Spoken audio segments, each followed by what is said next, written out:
Mankind, that word should have new meaning for all of us today.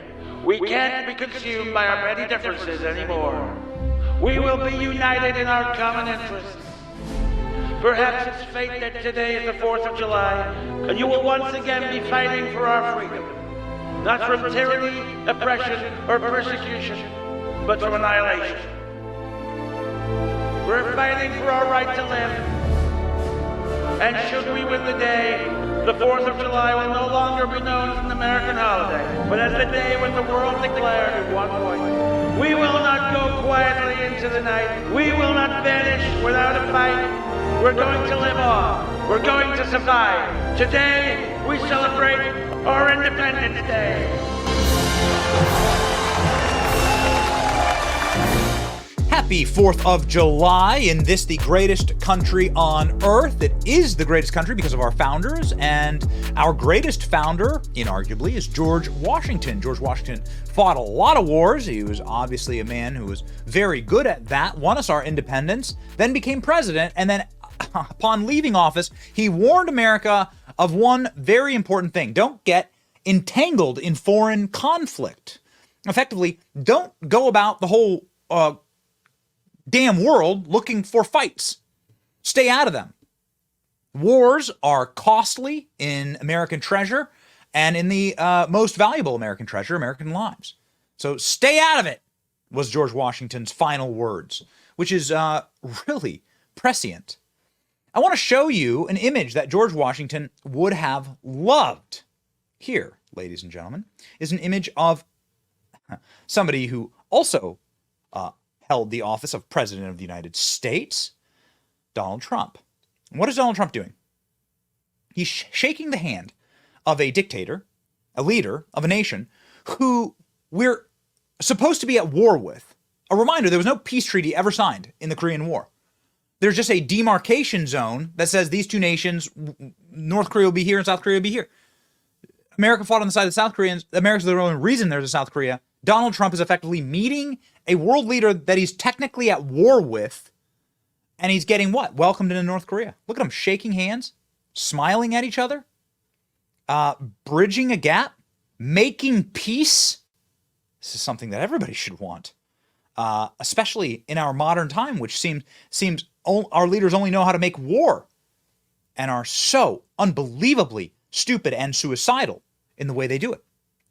Ladies and gentlemen, this is the subject of Donald Trump's 4th of July ad that he released on 4th of July that talks about making peace, not making war. And the only way to make peace, which is peace through strength. Here we go.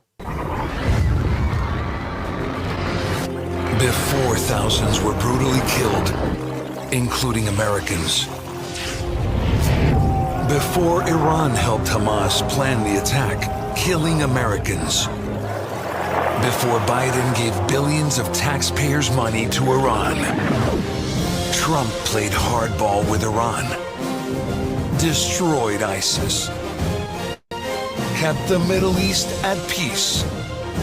Kept us out of endless wars through strength. History shows very plainly that evil only respects one thing: unyielding strength.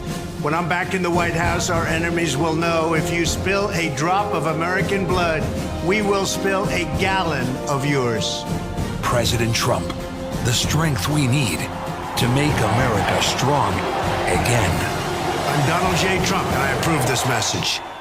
Oh, hell yeah. Into my veins, ladies and gentlemen. Into my veins. This is, of course, exactly how you keep America out of war. You don't need to go around the world blasting. You can simply have defensive strength where people don't want to F with you. You can be Donald Trump. You can be kind of nuts. All right? I mean, say whatever you want. But for Donald Trump to do what Donald Trump does, he's crazy. Like, good crazy. And that like, level of energy, I think, kept other world leaders on their toes. Made other world leaders, like, stand up very straight around Donald Trump. And kept the world very safe. Donald Trump had the energy, obviously, the smarts and the wit to actually keep America out of war, which is amazing.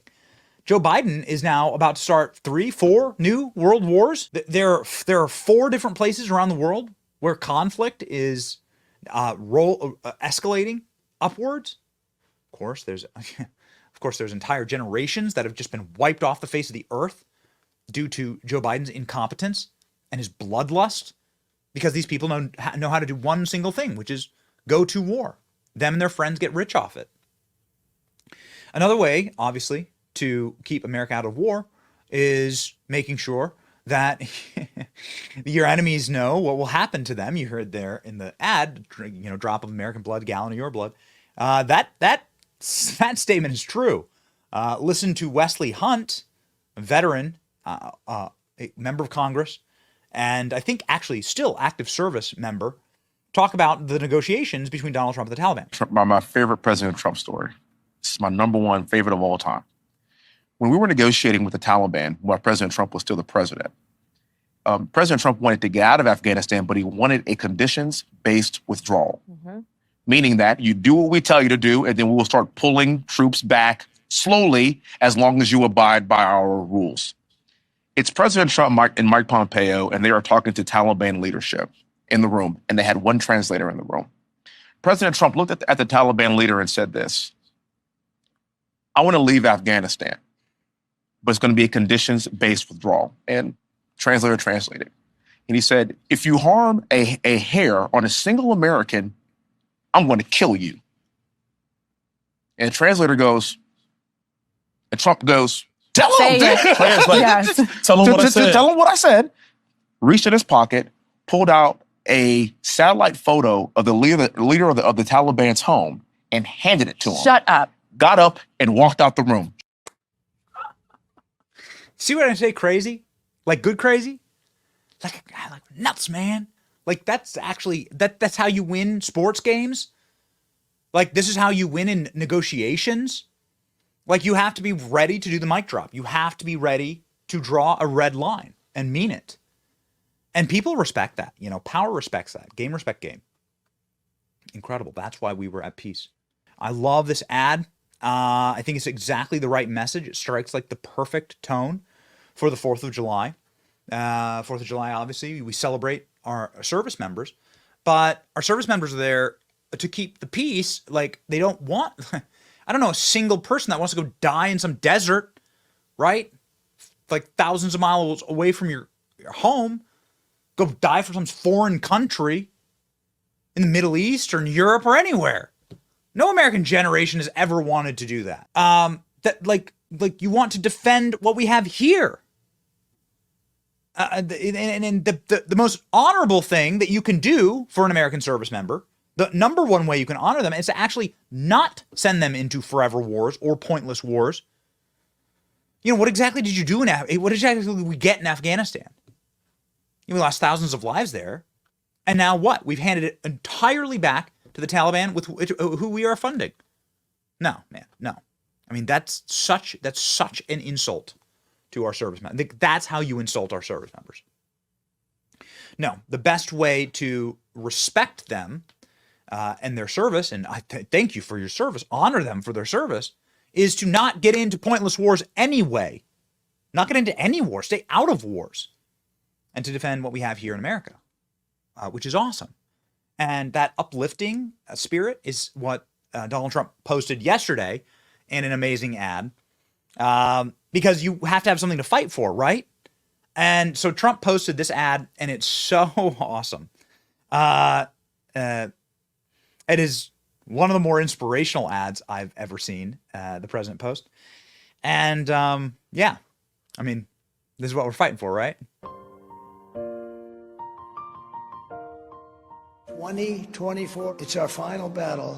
We're either going to have a country greater than ever before, or we're not going to have a country at all. And we're ready for it. Are we ready? We're ready. Damn, who knew? All the planes we flew, good things we've been through. We must never forget this nation does not belong to them. This nation belongs to you. This is your home. This is your heritage. And our American liberty is your God-given right. Everything I went through, you were standing there by my side. And now you're gonna be with me for the last ride. Now you're going to be with me for the last ride. Baby, that's what Donald Trump posted on Truth Social. Dude, that video is going bananas. It's going crazy. And it does sound like we're going to be with Donald Trump for the last ride. This is what it looks like right now with the polls. They're declaring that Joe Biden will not be dropping out. No. Donald will not be dropping out. So the polls in everywhere, like this one is brand new from New Jersey. Donald Trump up 2 in New Jersey. Oh, baby. Oh, come on, man. What are you gonna do about it? What are you gonna do about it? It's amazing. Donald Trump effectively doing a victory lap here, saying in a campaign statement that the Democrat Party is in complete collapse. Every one of these Democrats lied about Joe Biden's cognitive state and supported this disastrous policies over the past 4 years, especially cackling co-pilot Kamala Harris. Trump will beat any Democrat on November 5th because he has a proven record and an agenda to make America great again from the Trump campaign. We love the optimism. If you want a little pep in your step this 4th of July, here's Donald Trump up by nearly 10. Dude, if Donald Trump hits 50%, like the election's completely over. This is from the New York Times. Okay? Donald Trump up by 10 among registered voters? Who cares about likely voters? Registered voters? People that are ready to cast a ballot now? Man. If you want a happy 4th of July, check out this map. This is where they're at right now. Losing by 130 electoral votes is what it looks like. A 9 p.m. election night call. Donald Trump will be your next president. Amazing. I love the inspiration. I love the strength. I love the mood. I love the sharpness. And I love Donald Trump's quote here at the very end. You spill a drop of American blood, I will spill a gallon of yours. Showing the Taliban photos of their own house saying, let's go, boys. Awesome. What a beautiful 4th of July message. Peace through strength. That's what the founders always wanted. And to stay the hell out of pointless wars, right? Foreign entanglements, George Washington called it. Yeah. 4th of July. We should listen to the people that created this country. Pretty smart dudes. And I think they'd be really excited for us to make America great again, since they made America. Right? It's your boy Benny. Like, share, and subscribe. Happy 4th of July. See ya.